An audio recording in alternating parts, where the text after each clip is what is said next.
simpatica, voglio configgere con la grammatica, con la retorica, logica, fisica, la matematica non può fallar, non può fallar, non può fallar.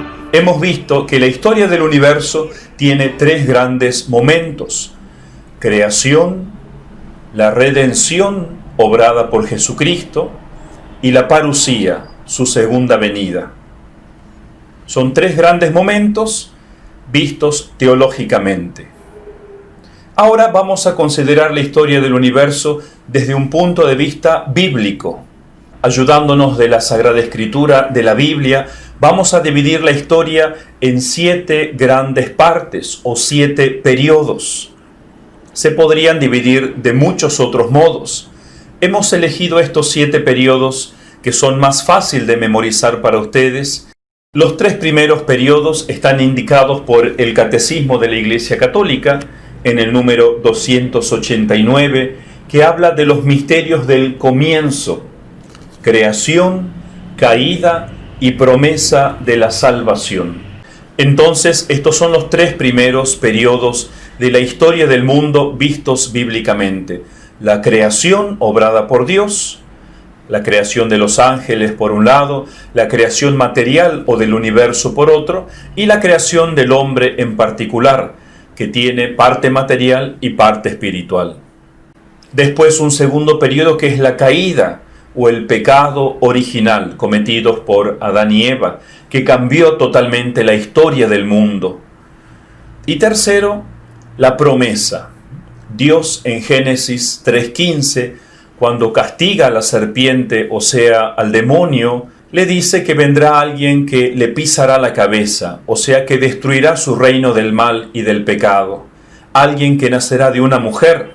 Entonces Dios ya está prometiendo al Salvador, que es Jesucristo, nacido de una mujer.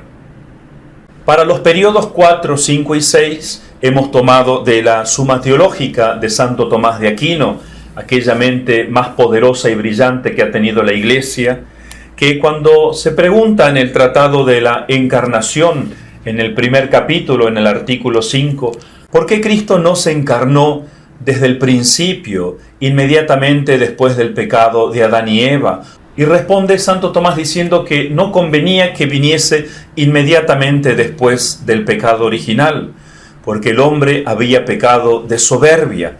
Quería ser como Dios, se sentía muy poderoso, porque de hecho Dios creó a Adán y Eva muy sabios, no como nos quieren enseñar sobre el hombre de las cavernas, el hombre orangután. No, el primer hombre y la primera mujer estuvieron llenos de sabiduría, eran puros.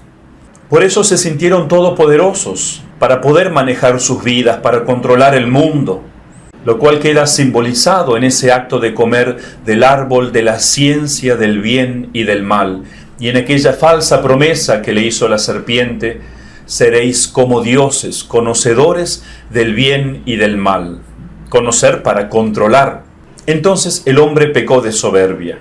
¿Y cómo sucede cuando uno se siente fuerte y como Dios? Uno no acude al médico. Cristo venía como médico a sanar a la humanidad. Entonces hubiera sido rechazado. Por eso dice Santo Tomás que Dios deja al hombre en sus fuerzas naturales, en un régimen de la ley natural, que así vamos a llamar el cuarto periodo, donde suceden las historias bíblicas que hemos aprendido en el catecismo, como Caín y Abel, como la historia de Set, la historia del arca de Noé, la historia del diluvio. El hombre intenta ser bueno, pero siempre cae. Usando sus fuerzas naturales no puede salvarse, no puede regenerarse y tampoco puede alcanzar el cielo, como vemos en la Torre de Babel. Entonces llega el momento en que Dios le va a revelar al hombre su enfermedad, le va a abrir sus ojos en un acto de misericordia, revelándole la ley que se la va a dar a Moisés en el quinto periodo, que vamos a llamar de la ley revelada, que a partir de los patriarcas poco a poco fue revelando y la dejó escrita por medio de Moisés. Este periodo lo podemos dividir incluso en 12 partes, si les parece práctico, como lo he hecho en esta línea del tiempo que ustedes pueden descargar y estudiar. La primera parte, los patriarcas, Abraham, Isaac y Jacob.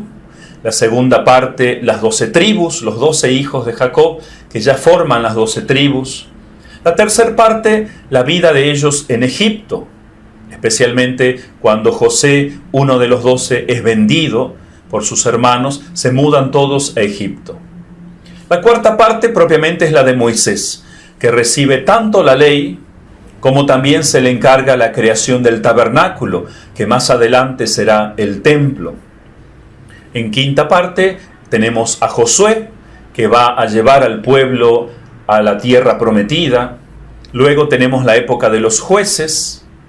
En séptimo lugar, la época de los reyes, cuando el reino estaba unido con Saúl, David y Salomón.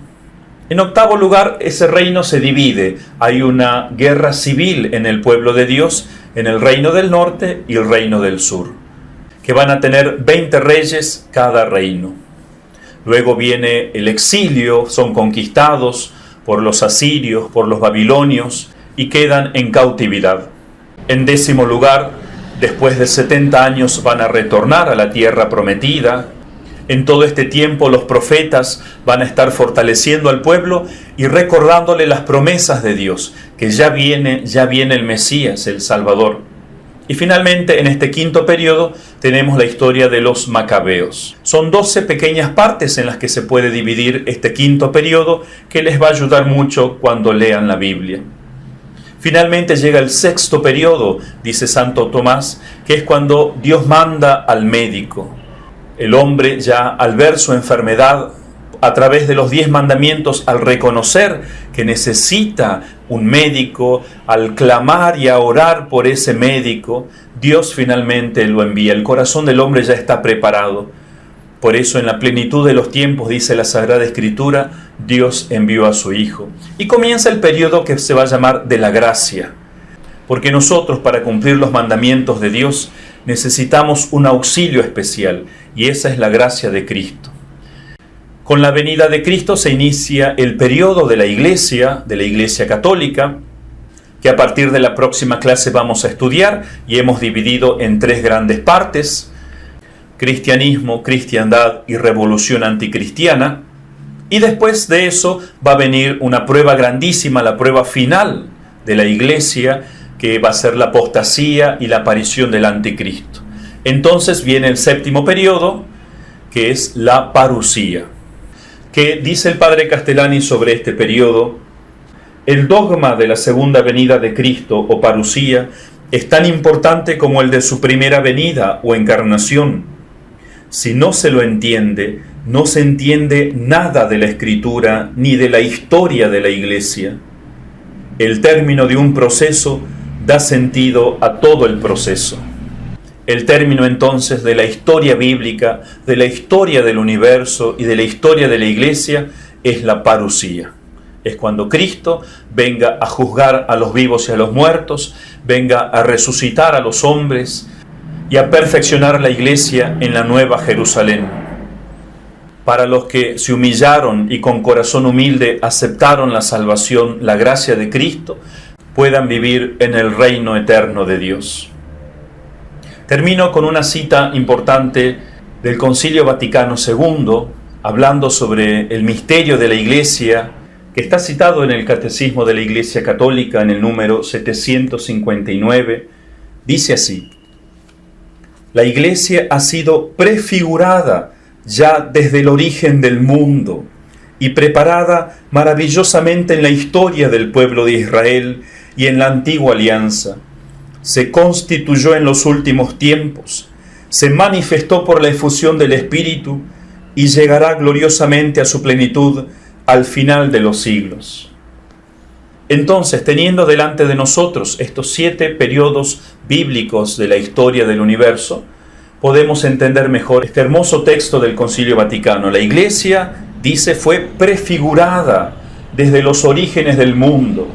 O sea, el Eterno Padre ya planeó crear la Iglesia desde la eternidad y la prefiguró desde los comienzos. Por ejemplo, en el Arca de Noé. El Arca de Noé ya fue una imagen de la Iglesia, de que todos los que entren en ella se salvarán. Fue preparada maravillosamente en la historia del pueblo de Israel y en la antigua alianza. Todo el quinto periodo de modo especial, todos los ritos, las leyes que Dios dio, fue para preparar el misterio de la Iglesia, sus sacramentos, etc. Fue constituida en los últimos tiempos. Cristo constituye la Iglesia cuando Él viene en esos 3 años de predicación.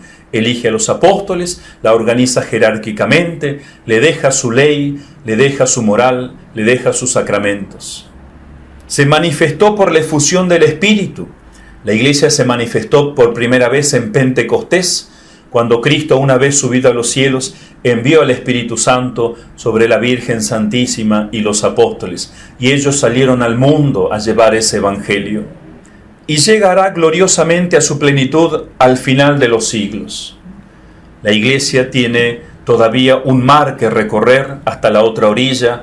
Allí se perfeccionará, Cristo la perfeccionará después de su última prueba.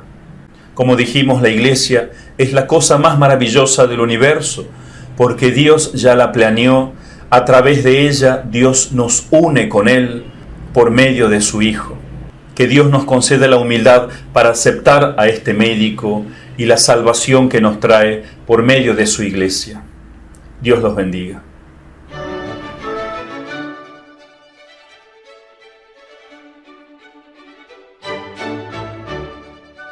Cara mia sposa detesta la palla magnetica, più simpatica, voglio conficcere con la grammatica, con la retorica, logica, fisica, la matematica non può fallar, non può fallar, non può fallar. Piano, per carità.